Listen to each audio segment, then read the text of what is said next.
Amados irmãos e irmãs, a gente pede a Deus a graça do Espírito Santo, mediante todo o cenário em que o nosso país vem vivendo em relação à religião. São análises de conjunturas criticando a oração do Santo Terço, do Rosário da Madrugada, as chamadas espiritualidades do combate. São sacerdotes em mídia nacional, tanto privada como esta que nós utilizamos, como também há uma mídia que pega como uma isca aquela postagem daquele específico padre e a mídia publiciza um trechinho de um grito de, em grandes aspas, liberdade, que sabemos muito bem aonde se fundamenta este grito de liberdade.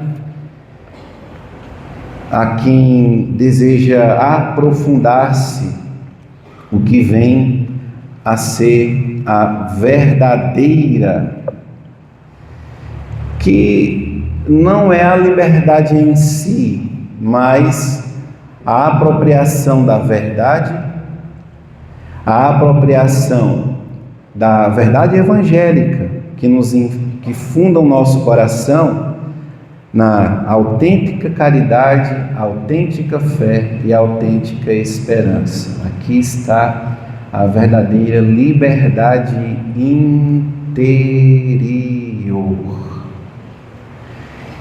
E para não deixar subtendido, estes gritos de fascistas não passarão,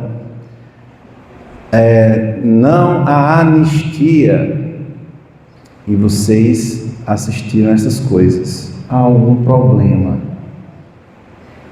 na nossa sociedade e na nossa igreja, porque vamos cair na luta de classes.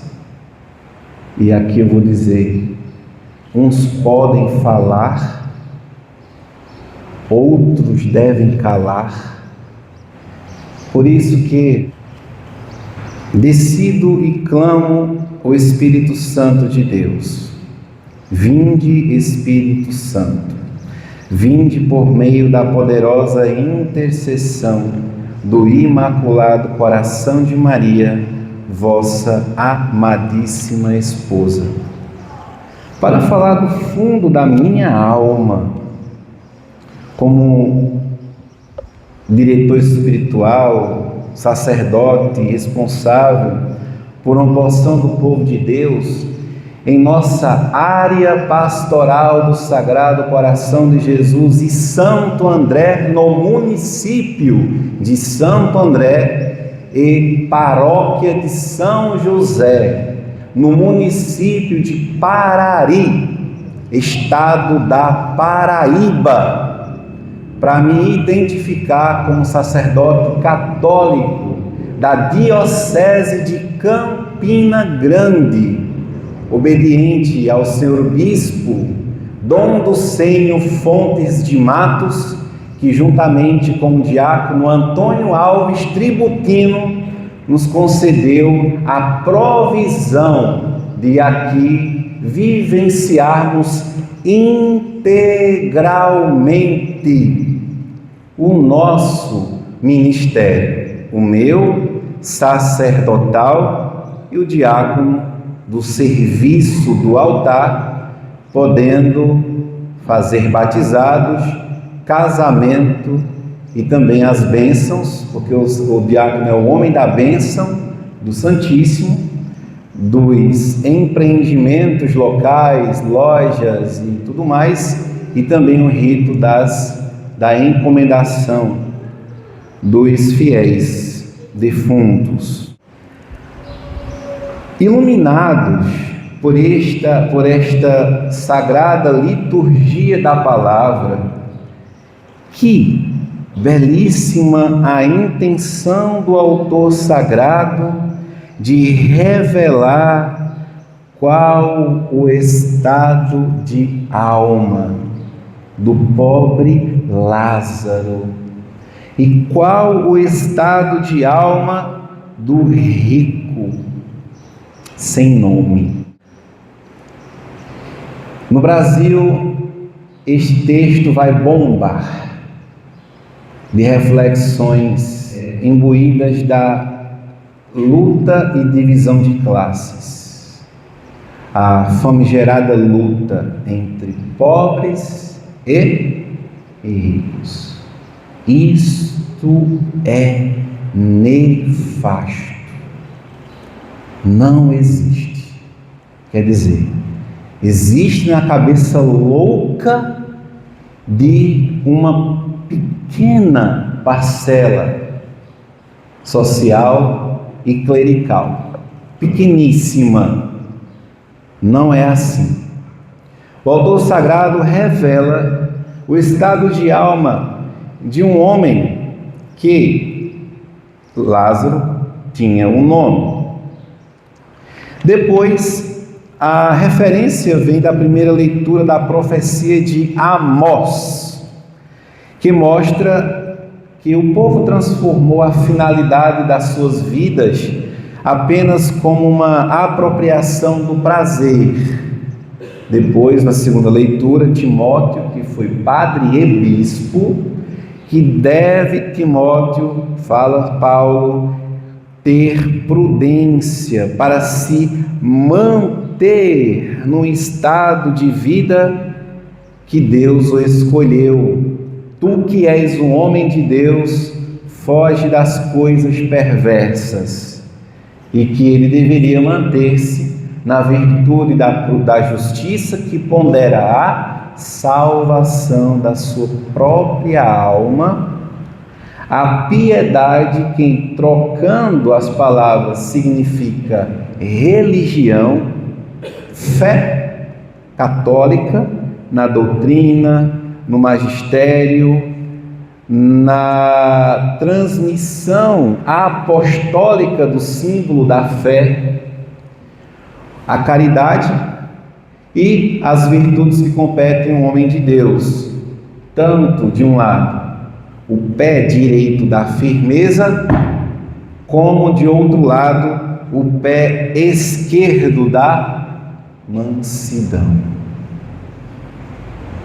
Devagar, prudente, justo, religioso, cheio de fé, amoroso, firme e manso.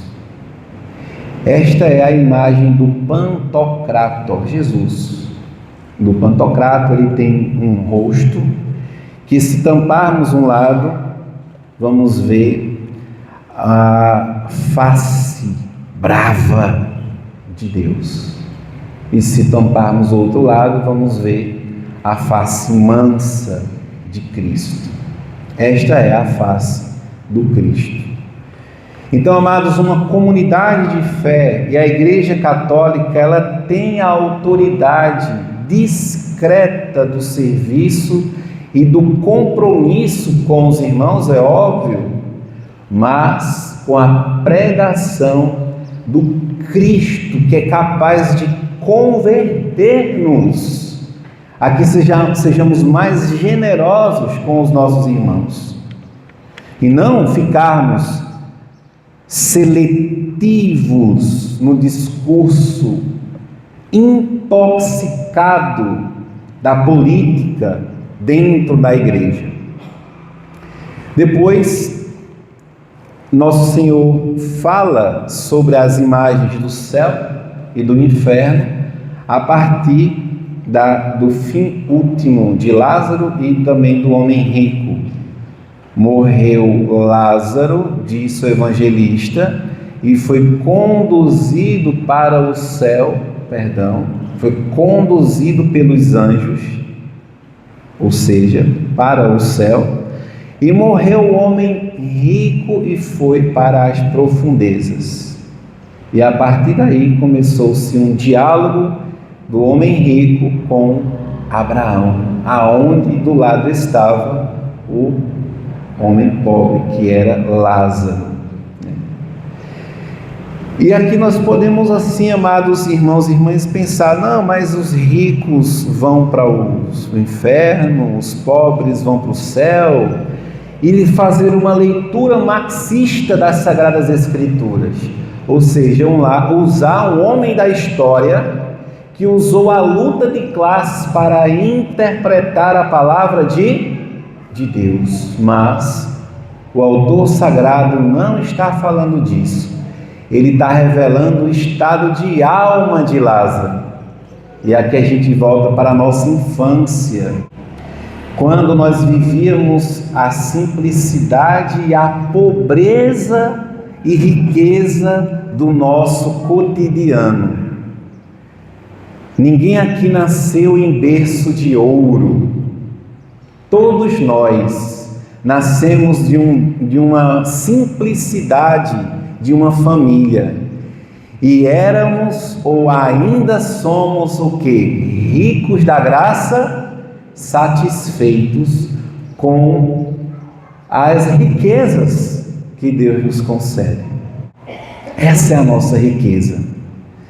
Então, imaginemos, irmãos e irmãs, e aqui, aqueles que encontram com as suas almas tranquilas, que não têm preocupações com os bens temporais, que se morrer aqui, o que deixará com muita tranquilidade para os seus parentes. Não precisa inventário, não precisa fazer o inventário dos bens para distribuir depois. E se for feito tudo com muito equilíbrio, justiça, verdade, caridade, porque isto é essencialmente cristão. E que na nossa partida essas coisas não nos prendam. Depois, podemos imaginar, amados irmãos e irmãs, e inverter os papéis, que o autor sagrado não está falando nem se prendendo na riqueza do homem, nem na pobreza do outro. Porque imaginemos, por exemplo, que Lázaro poderia, sendo pobre, ser acolhido para aquela casa do rico. E o rico poderia dizer assim: olha, cuide dele, das feridas dele. Estavam abertas, né? Os cachorros estavam lambendo. E alimentem-o, vistam-o, deem um quarto para ele. E o Lázaro depois fosse conviver na casa do homem rico. E o Lázaro poderia ficar dentro da casa, mas ficar dizendo: esse rico miserável, ele tem tudo isso porque tirou dos pobres. Este rico corrupto. Entrando assim, então, o pecado da inveja no homem pobre. E aqui, certamente, Lázaro iria se condenar, mesmo sendo pobre, porque sua alma não estava mais tranquila com Deus, mas ele estava invejando a riqueza do rico. E o rico, por sua vez, por ter feito caridade, acolhido o pobre Lázaro, ter feito tudo, acolhido-o com muito amor, pudesse, na sua morte, ter invertido os papéis. O rico generoso podendo estar com o pai Abraão, e o pobre miserável e avarento ter ido para o inferno. Sim ou não? Então, amados irmãos e irmãs, não é a riqueza quem condena, e nem é a pobreza que salva. Tenho dito: glória ao Pai, ao Filho e ao Espírito Santo,